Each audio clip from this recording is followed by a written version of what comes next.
Nic Korte, our speaker this evening, is an ardent conservationist. He's been the conservation chair of Grand Valley Audubon Society for more than 20 years and a board member of Grand Valley Audubon Society for almost 30 years. Nic he leads the Society's Western Screech Owl Observation Project, where several hundred Grand Valley residents are engaged in a common community science effort with national implications.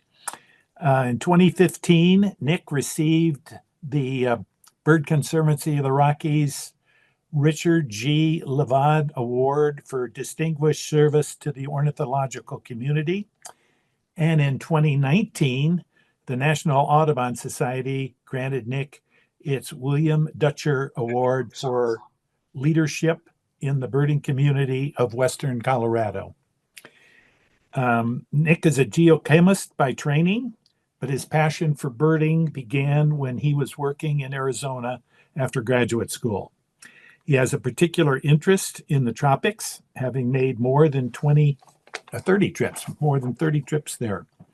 He's written a book called 10 Jungle Days about his adventures and insights into human and natural history in Costa Rica. He presents a blog called Birds and More, Birding and Conservation in Western Colorado. It's a pleasure to have you. It's a pleasure that I've had birding with you, Nic, in Costa Rica, along with a number of other members of the Grand Valley Audubon Society. These almost 10 years ago. What a pleasure that was. So it's great to have you as our speaker tonight. Thanks, Nic. Thanks, Bill. Thank you very much, Bill. I start my presentation with a quiz. I want to ask you what this bird is. And I suspect everyone out there, especially in this crowd, is going to take a quick look and say, well, that's a Swainson's thrush. You can see that buff eye ring and the arrow-shaped marks on the breast. But my tougher question is, where was this picture taken? I took this picture right on the border of Ecuador and Peru. That's what makes it interesting. And what's further interesting is, where do you find this bird? You know, I'm quoting here Rebecca Weiss and Mark Fuller's fine book about the aspen area. They say it's in damp, wooded habitat of montane forest. Well, that's what all the books say, and that's what Cornell's Birds of Colorado says. But if you ask me and say, Nic, where have you seen the most Swainson's thrushes in the last 25 years? I'd say yards, city parks, coffee farm, rainforest, because I've seen a lot more of them in the tropics. And I see them in flocks, I see them on the ground, and I see them easily because they live differently down there. And that's sort of my intro, that there aren't any boundaries for wildlife. And we have quite a responsibility and opportunity to save tropical birds right here in Colorado. Of course, there's this question, and I know this is familiar to a lot of you out there, using eBird, and that's why some of these numbers don't add up to 12, because you have juveniles and young of the year coming and going, and maybe there's some overlap. But if you look at all these familiar birds that are listed there, you see that all of them spend more than half of the year in the tropics. So whose birds are they? Let's look a little bit here too. We have an American dipper. We have hairy woodpecker. These birds are found both places. And of course, there are species not as familiar to us down there, the barbets maybe, or honey creeper. And then we have species that families are the same both places, like silky flycatchers. Up here we have a Phanopepla, and of course, a lot of us know about buntings. Here's a picture, though, that I think illustrates the point I'm making maybe better than any. It's not the greatest picture, but I was with the Bird Conservancy of the Rockies on a trip in Jalisco, and we were doing some mist netting. And the same net, we got that calliope hummingbird on the left and a bumblebee hummingbird on the right. Caught them in the same mist net, the same habitat. According to most sources, that's the second and third smallest birds in the world, and yet One of them is sedentary, and one of them is the smallest long-distance migrant in the world. So if you save habitat one place, you're saving it another, and these are birds that interact together most of their lives. Well, there is bad news. And if there's people out there that are rolling their eyes right now, I ask you, please bear with me. We're going to end with some good news and some inspiration, but we have to look at some of the problems a little bit. And even if you've heard of these before, maybe you'll get a little different take on some of them. And again, I don't need to spend time on this. With this group that I'm speaking to tonight, we all know that birds are a barometer for how our environment is doing, and that many of them aren't doing well. Let's look at some numbers. I think numbers always help. And I cited a couple times, but all of my numbers have come from Cornell's site, Birds of the World. Barn swallows down by half. And I always throw this comment out there. You're used to seeing barn swallows. You're used to seeing a flock of them, maybe. They're sitting on a wire. 25 years ago, if there were 50 and now there are 30, have you noticed? A lot of species not doing so hot. Here's some that, again, broad-tailed hummingbirds. I have some property, I'll refer to that a couple of times, that is adjacent to Grand Mesa at about 8,000 feet, and we've had it over 25 years. And where we used to get easily, some days, 30 hummingbirds, it kind of looks like 20 now. Again, when I wanted to see an olive-sided flycatcher, it's very easy to me to think of 5 places I could always go. Well, now I may have to go to all 5 to see one. Is that your experience? So most of our neotropical migrants have been decreasing and decreasing significantly. And again, some numbers, common birds that you know of. I always like to point out the peewee because it's personal to me. Maybe you don't have as many westerns on your side of the mountain, but the property I have, when I got it in, again, 25 years ago, the sound of the property was the western wood peewee. There'd be one on the left, one on the right, one in the front, always calling. And a few years ago, didn't hear them so much, and now I hardly ever hear them.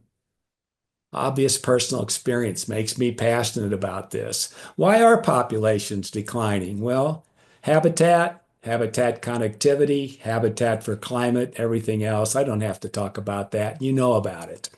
Same thing, sage grouse, very familiar to all of us. And what I want to look at here, since I started college, yeah, it occurred to me when Bill was rattling off those 30 years of this and 20 years of that, I've seen a lot of it. I started college around 1970, and that's about the year, it is the year that Cornell started the data collection, which came up with the numbers I'm using. Sage grouse, as you know, are very susceptible to habitat fragmentation. And of course, think of another thing about sage grouse. If you restore some habitat somewhere else, it's not like they're going to fly across I-25 and fly another 100 miles and find it. That's a problem for a species like that. And then there's this one. I call it the hanky-panky effect.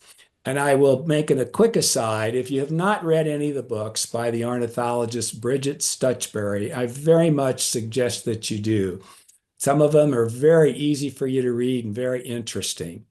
You know, when we go back and think about when we first began saving territory for birds, we would think about how big a piece do they need? What is their territory? Well, research has shown a territory of suitable size and just that size is generally not used.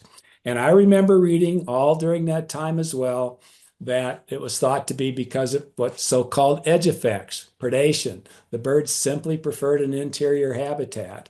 But the work of Stuchbury, and it's very fascinating to read how people would climb ladders over and over and sample eggs to get the DNA and so on. And what they found is that most neotropical migrants are literally obsessed with extra pair sex. So I told you some of this would be more interesting than bad news. And what it is, if you've ever been out birding, you ever seen 2 birds chase each other, one after another, they're flying real fast and you can't wait for them to land so you can see what they are and they don't land? Well, what's happening is one male is chasing the other out of the territory. And yet on the other side of the territory, the female one thought he was protected is over there mating with the other. And the point is that these species evolved with adjacent territories and with this sort of as I said, extra pair sex going on. That's part of who they are. So if you don't have a territory that's big enough, you aren't going to save them. And again, going besides territory size, another thing we've really are seeing more and more now is what's happening with insect biomass. And that leads me to a recent paper that was done by Dan Jansen. If that's not a name known to you, he is the grand old man of research in Costa Rica. Most of his research had to do with reforestation, restoration of the northwest part of the country, Guanacaste. And I really almost hate to show these slides. I mean, to me, they're heartbreaking. They really are. But take a look at this. Any of us who are interested in birds, we're also interested in bugs. I don't know any of us that don't like butterflies and moths. Look at the diversity here. Diversity is shape, diversity is size, diversity of color. This is May 1984. Same place, May 2007. Again, there is a pretty good biomass here, but the big ones are gone. There's a lot less diversity. And finally, and this is the one that to me is heartbreaking, this is May 2019. And look at the difference. I mean, that's a shocking difference in biomass. And like I said, it's really kind of heartrending. And there's an important fact to be known here. What Jansen's work was restoration. The habitat where this is done is arguably much better now. There is more diversity of plants. There is more plant coverage. Well, what happened? What happened is climate change. I apologize for that L. I don't know why that's there, but they put together these 3 slides illustrating what they believe has happened. The first at the bottom is what things looked like in the 80s. And I should mention, if I didn't before, they really designed or went back through reams and reams of data for those slides of those moths to be as close to the same conditions as possible, phase of the moon, everything. In any event, in the 80s, this was the typical condition for the area where their field station is. And you can see cloud cover, misty, moist. By early 2000, it had changed to this. And this is what they say is the common current condition. And they've had other factors. They never had an ant, they said, in the field station back in the 80s, and now they're a common problem. Here's some quotes from a friend of mine. He's a blogger down there, also a bird guide and a long-term biologist. And we're not going to read every word here, but he says, "We don't have a way to lower temperatures and increase rains. We see and hear fewer birds in the forest." He even uses the word ecosystem collapse. And you know, we still have, sadly, people that don't really understand the impact of what's happening with climate. You know, I looked up today the temperatures for for Denver in this date. The average high and low is 43 and 17, but I know none of you are shocked out there to know that the record high on January 27th in Denver is 75, and the record low is -11. Yet, if you look at the data for the Central Valley in Costa Rica, the average high for all the months varies by 4 degrees, the average low by 3 degrees. So it doesn't take much of a bump to turn those into something completely different. That's why a lot of us, I think, in temperate climates, some people that don't want to get it about climate change, it makes it easy enough for them not to, because they don't really realize what it's like to live in a place where formerly you could about set your watch by when the rainy season started. And I've been down there often enough to see it myself, in that the rainy season has dry periods that it didn't formerly have. And the dry season will have wet periods or big storms, and the wet season, of course, has drought. And I'll just show you some things I've seen. This is on the Rio Napo in Ecuador. And I want you to also take a look at this bank over here on the side. These steep banks are normal.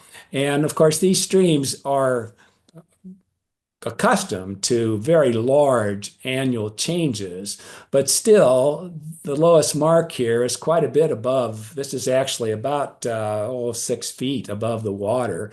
And when we went up the river in the boat, the multi-generational indigenous folks there let us know that they had never seen it this dry, never. And of course, one of the problems is fossil fuel extraction. There were these huge barges. And the reason I pointed out those banks, if you think about what a barge can do, there's always going to be some outwash. That outwash hits the bottom of those banks. Those banks get a little weakened and then they fall in. That's a process called mass wasting. So as the barges go up and down, they're constantly widening the river and making it shallower. And as the climate change also adds to that, you continue to just exacerbate the problem of changing that riverine ecosystem. Here's another barge. Another problem, this is on a different river. This is on the Madre de Dios in Peru. And that time, I seem to have picked crazy weather, but we were down there going up the Madre de Dios River, and it was under a major flood. And we happened to go to the lodge where we were 3 days after the biggest storm that, again, the multi-generational indigenous folks said anyone could remember. It was so bad that the workers at the lodge actually got out and got under the building and hung on to the pilings underneath because so many trees were crashing down. It didn't hit the lodge, but it hit several of their outer buildings, wrecked their trail system. And again, people said that they'd never seen anything like it. Now, the picture's showing the river in flood stage, but it's also showing another scourge down there, and this is gold dredging. Gold dredging is all over that area. It's illegal.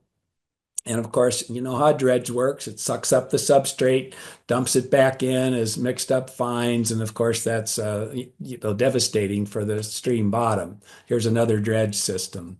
When we left, we flew out over that area. This is a place where there weren't many gold dredges, and here's a place where there's lots of gold dredges. So you can see what that does to the environment there. And this is just talking about the geohydrology. This has nothing to do with the toxicity of some of the chemicals that are used. And then how about this? Dirty gold. This is an article I found that the drug cartels in Colombia make more money through illegal gold mining than through cocaine trafficking. Now, you may think you can't do anything about that, but you can. Most jewelry, and as one person has emphasized to me, most jewelry doesn't maybe cost all that much, so most of it goes to cheap jewelry, 50%. Some of it is hoarded for investment, and the amount that's used in technology could easily be gotten from recycling. In fact, there is that much gold recycling, so we do not have to add to the demand to this. Okay, going back to numbers, what'll motivate you? You know, as I go through the slide, I hope it's seeming like I want everyone to generate a passion for this problem. I've read many times and talked to people that say, well, you can't make it sound too bad. People put their head down. They say we're doomed. We can't do anything. And I was struck by this article which said apocalypse, no, troubling, yes. And so I asked you, what's your version of an apocalypse? If you don't like apocalypse, then it's troubling. If apocalypse gets you to work, then it's an apocalypse. Again, just running through a bunch of the numbers, birds showing greatest declines, and these are all line up with the Cornell data. Things like black swift, which is a bird we'll probably be chasing at the CFO convention, down a bunch, and of course very susceptible to climate change because it needs a cold waterfall. Our own lark bunting, our state bird, down a long ways. So that's why I put this slide together. I think a lot of times, maybe it's too much the scientist in me, I want to see some scientific looking figure. The blue line is a 1.5% decline, the red 2.5%, the green 3.5%. Now the 0 point here, that's good old 1970. So we're out here at about 55 years since then. So look at the blue line, a lot of familiar birds to you there, my western wood pewee, but a lot of things that we all see and look for all summer. Red line birds there, Rufous hummingbird, horned larks, and then of course down here with, and you know, there's a little overlap here in exactly where the decline percentage is, but that's down there with the sage grouse, pinion jays, which have been down quite a bit and so on. And so we're right here. Now, it doesn't take anything more than rudimentary math skills to realize that these decline. They continue to decline, and where do they end up? And that's an important point to understand here is that the way these data are shown and discussed, these are annual declines. It's not some incremental event. Sure, there are bumps and valleys and peaks in these lines, but we're really talking about an average decline, and it's still continuing, and we really haven't done anything to change it. And we can all see where those lines are going to go if we let this go. Final point, go back to my hanky-panky effect. Remember, a lot of these birds need to have neighboring territories with neighboring pairs of the same species. We don't know the tipping point for these. We could be very close on some of them. We just don't know. All right. So when you hear something like you hear that deforestation is slowed or something's the habitat, a little more habitat improvement, I always say if someone's beating you with a stick, you want them to slow down or you want them to stop. We got to make this stop. Why should you care? Well, you're a birder, but beyond that, we do generate a lot of money. This number is probably low at this point. Colorado's a major destination. We all know about chicken tours and everything else. Yes, there are fewer bugs, but where would we be if we didn't have all of them that eat all those caterpillars all summer? Recreation. We have property that we are restoring. This is Grand Valley Audubon down here in the valley. And there's dog walkers, wildlife watchers, just people that are enjoying being out. When we save habitat, we help everybody. And then there's this one, and this is a cautionary tale. I emphasize that there's no way to prove it, but it's not one I made up. It's one I've read a couple of times from some biologists who published it. And their idea stems from the great Aldo Leopold, who, if you may be familiar, said the most intelligent rule of tinkering is to save all the parts. Well, we haven't done that. Now, again, I appeal to some of you out there who are much younger than me, but also to those who are my age. 1970, had you heard of Lyme disease? I hadn't, and I was an outdoor guy. Why didn't I? Why has it all of a sudden become something? And what these folks have speculated is that if you go back to the 1870s or so, the most abundant bird in North America was the passenger pigeon. And what did it eat? August, September, October, it ate acorns. It ate all the acorns. And now all those acorns fall on the ground. They're eaten by deer mice.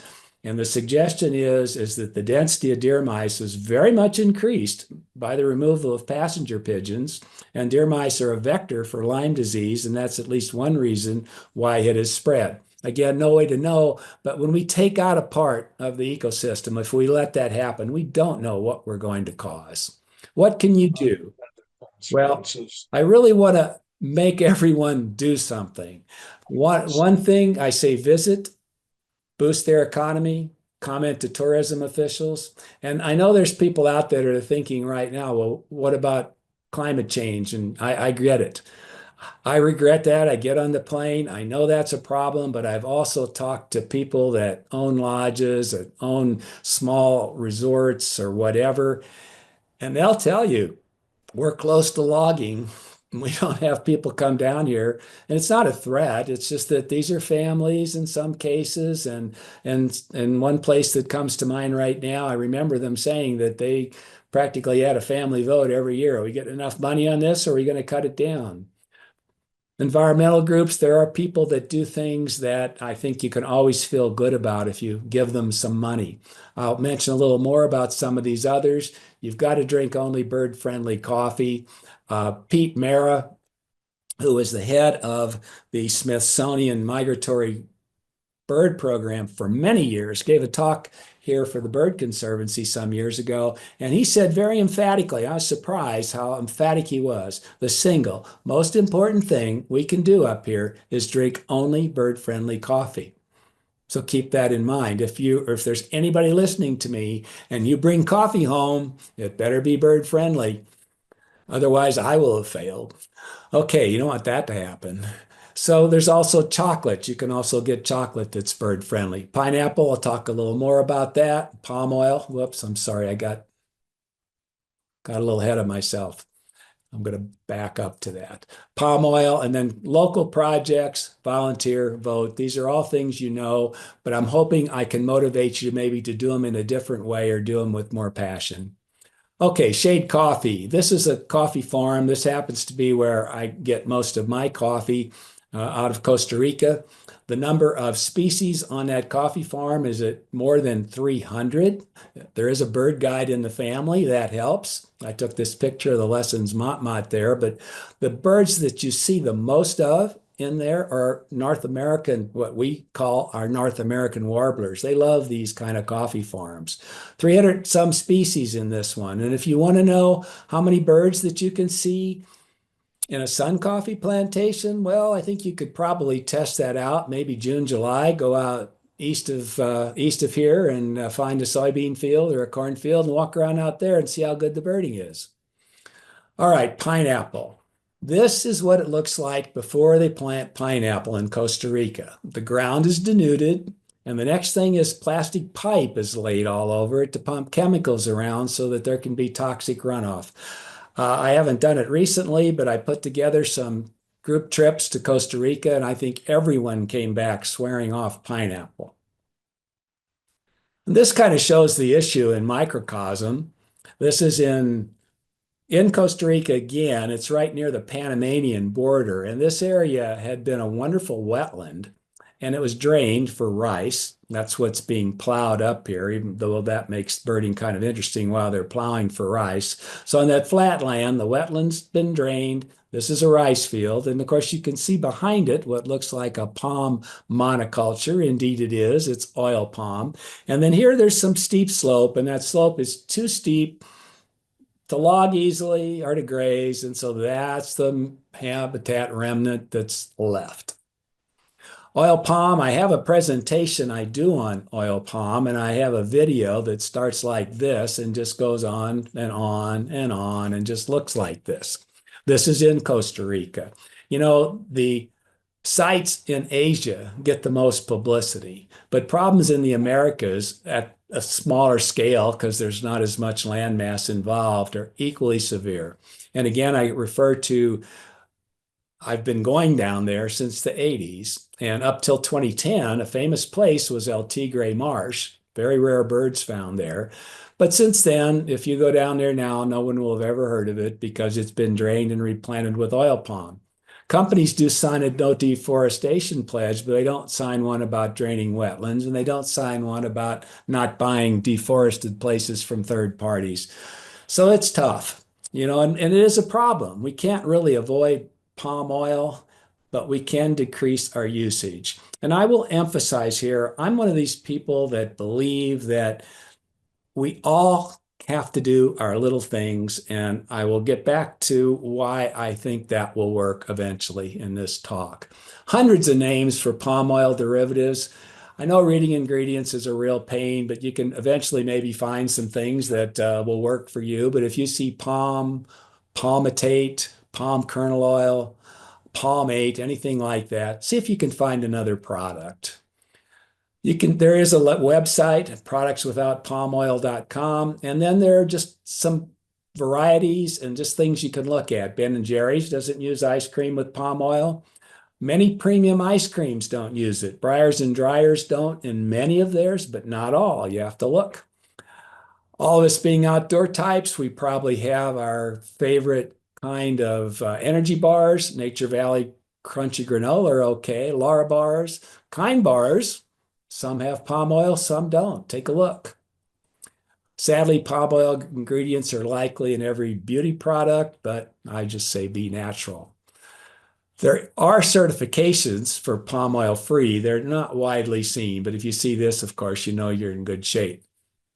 All right, here's a new quiz. This, of course, is a long-eared owl. These are a nice underview of cedar waxwings, but my quiz is, what kind of a plant is this long-eared owl in? Well, it's in a tamarisk. How about the waxwings? What are they in? You see they're munching away here on Russian olives. And so that's one of my points is we have to stop equating non-native with nefarious. And again, I need to emphasize here, you did not hear a speaker that tells you that tamarisk and Russian olive are wonderful. I would change these in a heartbeat for cottonwood and willows. But too often, well-meaning projects remove these and we end up with annual weeds, kochia, tumbleweeds, knapweed, because it's easy to get money to get 2 months of guys out with a chainsaw to cut stuff down, but it's hard to get a lesser amount of money per year for 10 years to make sure restoration works. And that's why a lot of times people have to get involved. Find out if you hear there's going to be some ecological project done like this, get involved with it. Make sure there's going to be restoration. As I note there, tamarisk retains 3/4 of the species as compared to natural habitat. Some of that annual weeds, you'll be down to nothing. Russian olive is a good food source. Around here in the winter, if you want to find a winter hermit thrush in the Grand Valley, you're going to look in Russian olive. Before they cut them down, we had Russian olives over connected lakes, and our CFO trip in the spring might have seen wood ducks under those jumping up and getting the olives. But now they cut the trees down, so they're not there. Again, they aren't the best, but they're better than nothing. Excuse me. This sleepless the Friday before Christmas, maybe you remember that's when the Trump administration phase one gutted the Migratory Bird Treaty Act. Now it's been reinstated, but we don't know what's going to happen. But challenging leadership, that goes without saying, but don't give up. We've got to keep working at it. Okay, another thing I want to talk about is what about conservation-dependent species? I think sometimes we need to pay more attention to that. I'll bet there are people listening who run bluebird nest boxes. We have some great volunteers on this side.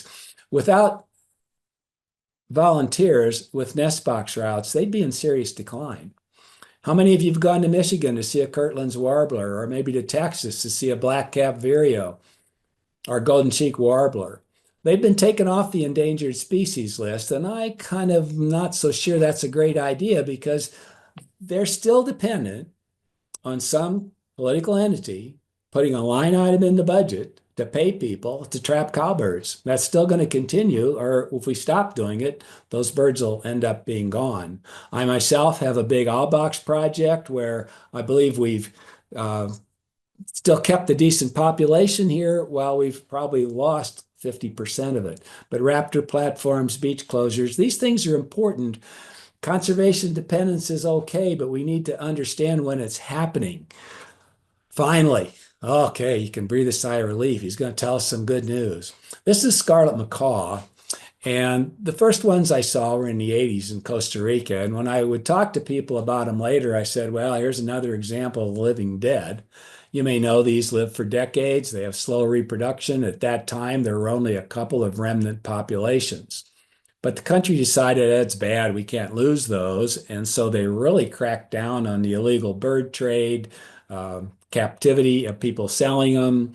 They saved some essential habitat, put up bird boxes, and they're actually expanding and recolonizing some areas. What that shows is it can be done. Unfortunately, this is an iconic bird. It isn't being done for everything, but it does show we know how to save the birds if we will only provide the political will. And then there are places that many of us, by our generosity, by our interest, have helped save. I'm sure there are probably folks out there in this listening who have been to the north coast of Colombia, the Santa Marta region.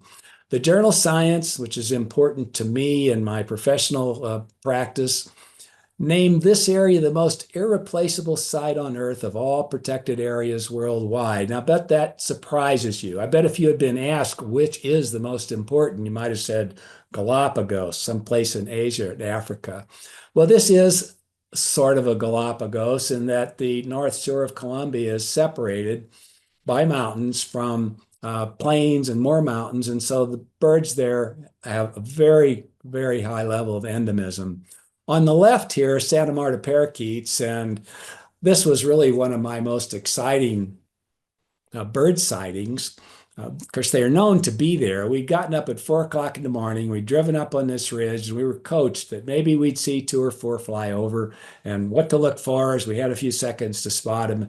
And instead, apparently, the whole local population, it was more than 100, landed all around us. We watched them fight, and we watched them feed each other. We watched them copulate, and they were still there. The guides and the drivers were just beside themselves with our good fortune. This may have even been taken with a cell phone. I mean, they were right next to us.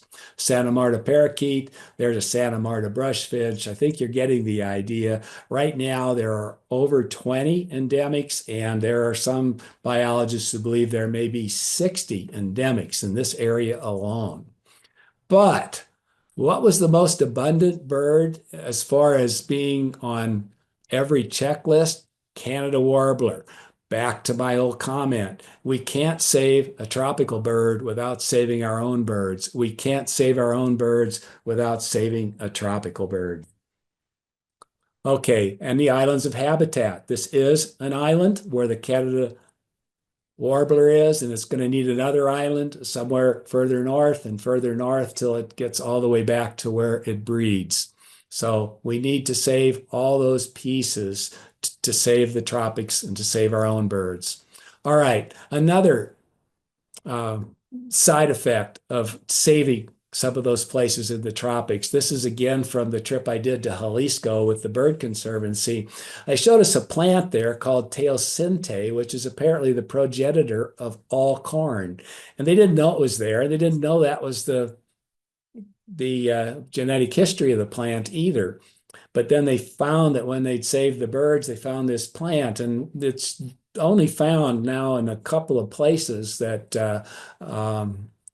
it might have wiped out something that was a very important genetic information that we may need someday. So again, birds to the rescue. And what did we catch in our nets? I already showed you a calliope hummingbird. We also got a McGilvery's warbler down there. So again, save the tropics, save our birds. So we're not doomed. We really aren't. And I love this story. And I talked to Susan at the start of the talk. She was just down there and saw the Hokotoco ant pitta. And maybe she met Diego. I hope he's still working there. It was just a couple of years ago when I met him.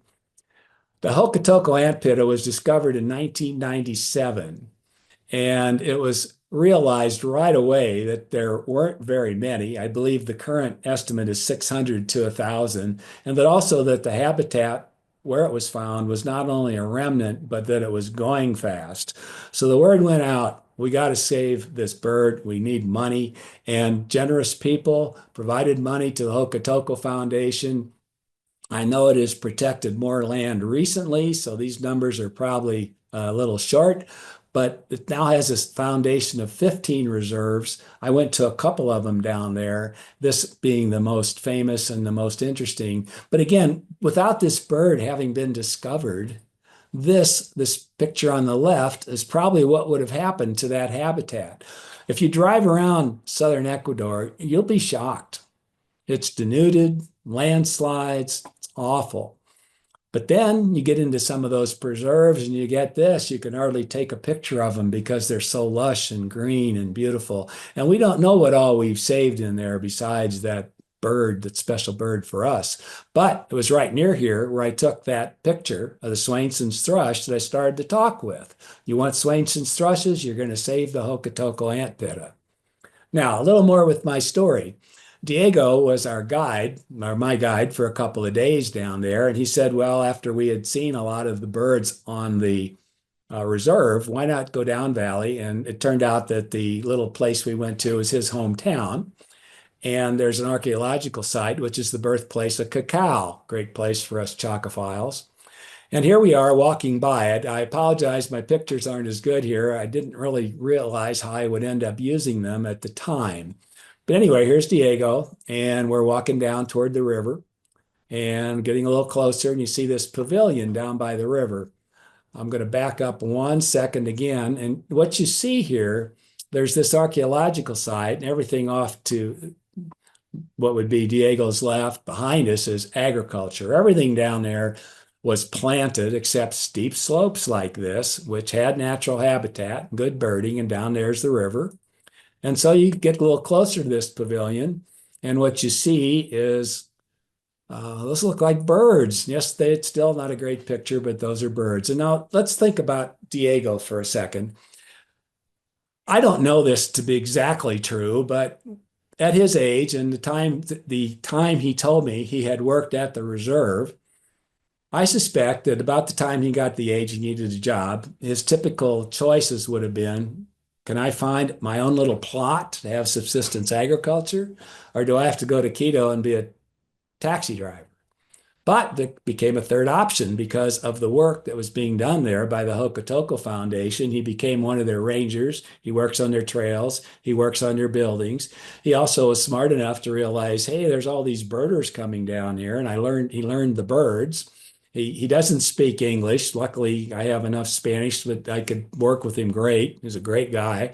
But he did get a camera and he was able to take pictures, and somebody helped him make this poster. And he went to his little hometown and helped the men of the village, and they put together this pavilion with bleachers there so that they can watch the birds. So that's something that our money did down there, and I think that is a great story. That shows we can do it. So again, I'm going to cycle back. Avoid palm oil. Don't buy gold jewelry. Drink shade-grown coffee. Organic pineapple. Comment. Donate money. And back to Pete Mara. Remember, he's the one who said, if you're going to do one thing, you're going to buy shade-grown coffee. Well, he had a quote in the most recent copy of Living Bird. I'll bet some of you have it sitting there right now in the room where you're listening to me. Pete said, if it's not us, who is it? He said, we're still seeing massive bird declines. This is the process of extinction. If we walk away, we would be guilty. So we've got to do the little things. We've got to read labels. You can do that. Minimize palm oil usage. Buy other shiny things, not gold. Birds and Beans, Cafe Christina, Conscious Coffee out of Boulder is a source of organic coffee. You can find shade-grown coffee. It's not that hard. Buy bird-friendly chocolate for your favorite Valentine and eat a different fruit, or find organic pineapple. No more habitat loss. Remember when I said, why do little things, something so little, how can it matter? Well, how many times have you heard of a project, a new road, a new development of some sort, and they always say, well, the habitat loss or the loss to this or that species is insignificant. Well, all those insignificance have added up to where we've got all those birds declining, as in that graph. And that's why I have to believe if we'll all do a lot of little insignificant things, they too will add up. I list there a few great places that I like, places that go out and mostly buy land. The American Bird Conservancy is great. Nature Conservancy. Hokutoco Foundation is Ecuador. Pro Aves is Colombia. Organization for Tropical Studies has some great places in Costa Rica. You can research and find your own. You know, we can give money to politicians we think will vote our way. Even if they do, maybe it helps, maybe it doesn't. I'm not saying don't do that. But if you get a chance to help somebody buy land, then you've done something that's probably going to last. So I end with that the sunset on the Gulf of Dulce in Costa Rica is beautiful, but let's not let the sun set on our wildlife. Thank you very much. I appreciate, happy to answer any questions, have any discussion. Thank you. Nick, what a wonderful, here's your book, 10 Jungle Days, on your insights and adventures in Costa Rica for a further source of your philosophy. What a wonderful presentation, so much information of what is happening and what we can do about it. Thank you so much for such an inspirational kind of talk, outlining what is happening and the connection between what we think of as our birds, really is the other way around. They're spending the majority of their time down in the tropics and Right. coming up here to breed. So thank you so much for such an inspirational kind of I talk. appreciate the opportunity. Thank you. Well, thanks for such a wonderful talk. Let's get to the questions. One question is, can you tell us more about the female author and the books that she wrote? Yeah, Stutz? it's Stuchberry, Stuchbury, first name Bridget. So I think if you look those up, I probably could grab one here if I look at my shelf. But yeah, Bridget Stuchberry. I found them really interesting. One of them, I believe, is called The Bird Detective, something like that. She's done some really interesting research. I think anybody that wants to get just beyond the surface of what's in a field guide would enjoy her books. Okay, very good. All right. Um, then we had a question that when you were talking about how sometimes these things that appear beneficial, like removing tamarisks and Russian olives, are really not because of what follows them or does not follow them. And had a question. Sadly, a birding friend informed me that the Russian olives at Jackson State Park were completely removed, so there's no habitat. What alternative could the park have been done? What can be recommended to them now? Well, that's a very good and insightful question, and it's exactly something that we face over here. The long-eared owl, as you may know, that's like a friend of mine says, where you don't want to go, that's where they are. What we have worked with people to do, and this won't, the reason I say that, since you brought up long-eared owl, this probably won't keep the long-eared owls there. But what we have suggested, and at least a couple of projects here are doing this, not only because of our suggestion, I don't want to make it sound that way, but it's the alternative is to not cut them all down.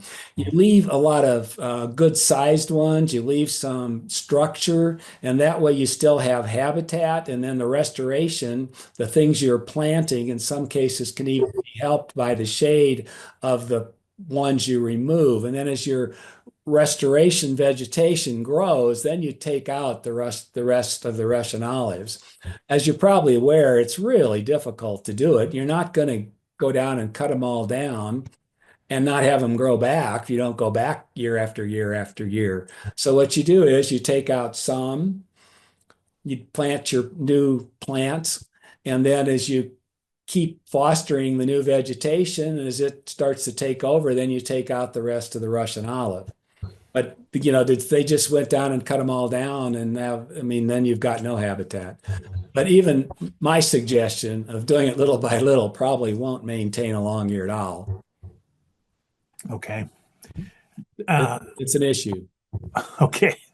Then there is a question about, and I'll just read it. Avocado harvesting is now a concern? Question mark. Natural Grocers has huge sales for these very popular foods these days. What is the situation? I'd Mexico. We're talking would, about Mexico. yeah, I would have to personally research that to see what's happening. I can't give you an informed answer on that one. Sorry, it's not one that I have personally seen. Could be a problem. I don't know. When you were talking, Nick, what came to me was Margaret Mead's quote about never underestimate the power of a small group of dedicated people to make a difference, because they always have, or something to that effect. I'm paraphrasing, Right. obviously, but it seems like people like yourself are so passionate about this, and others that you've cited, and organizations like Bird Conservancy of the Rockies, and hopefully greater efforts even by Denver field ornithologists and others. Um, we all can make a difference through these avenues that you have pointed out. How this, I think some of us get overwhelmed by the enormity of what you're talking about, these forces. Well, I And agree, but we and can't let it. We can't let it do that. We can't. I just can't let it yeah, happen. yeah. I'd like I, everybody to think that way. yes, I agree. I agree. Well, it's you've had an opportunity through your travels to see what if some of these effects are happening, and right in your own backyard with your property, as you've cited on the edge of Grand Mesa, down there, Mesa County. Um, and we're seeing it here. I think people are Certainly. talking about the, every year, it seems like we're seeing fewer birds, and it's become very personal, as with you, that Right. we're seeing these effects right here. It's not down in the tropics. Oh, It's no. in our parks. In Yeah, our and again, one of my favorite authors is Alexander Skutch, who is the grand old ornithologist of Costa Rica, and he had a comment something like, I knew my efforts, basically saving habitat, whatever, would ultimately fail, but I knew that any success I had, I was determined to make feel to me intensely satisfying. So we have to let that motivate us. Yeah, yeah. Well, it's